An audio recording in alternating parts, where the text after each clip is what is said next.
مرحبا بكم. وزارة الصحة توافق على زيادة 1500 درهم في أجور الأطباء الداخليين والمقيمين. قبل الخوض في التفاصيل لا تنسوا الضغط على زر الإعجاب والاشتراك في القناة وتفعيل الجرس ليصلكم كل جديد. وافقت وزارة الصحة والحماية الاجتماعية على زيادة قدرها 1500 درهم في أجور الأطباء الداخليين والمقيمين غير المتعاقدين. جاء ذلك عبر بيان للجنة الوطنية للأطباء والصيادلة وأطباء الأسنان الداخليين والمقيمين إثر اجتماعها مع الوزارة الوصية الاثنين الماضي. وقد أثمر الاجتماع حسب بيان اللجنة على التوافق على مجموعة من النقاط، أهمها زيادة قدرها 1500 درهم لفائدة الأطباء الداخليين والمقيمين غير المتعاقدين، على أن يتم إدراج هذا الإجراء في جدول أعمال المجلس الحكومي القادم. وأكد المصدر ذاته سريان الأثر الرجعي اعتبارا من يناير 2025، أي سيتم تطبيق الزيادة اعتبارا من هذا التاريخ بمجرد دخول قرار حيز التنفيذ.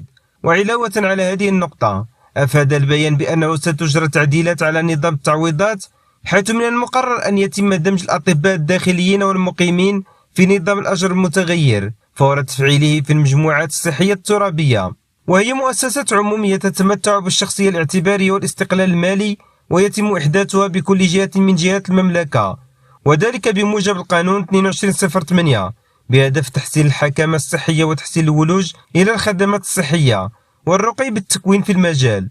وأضاف المصدر ذاته بأنه ستتم مراجعة نظام تعويضات الحراسة والإلزامية لتحسين قيمتها وطريقة الاستفادة منها، على أن تتم المراجعة في المراكز الاستشفائية الجامعية كخطوة أولية.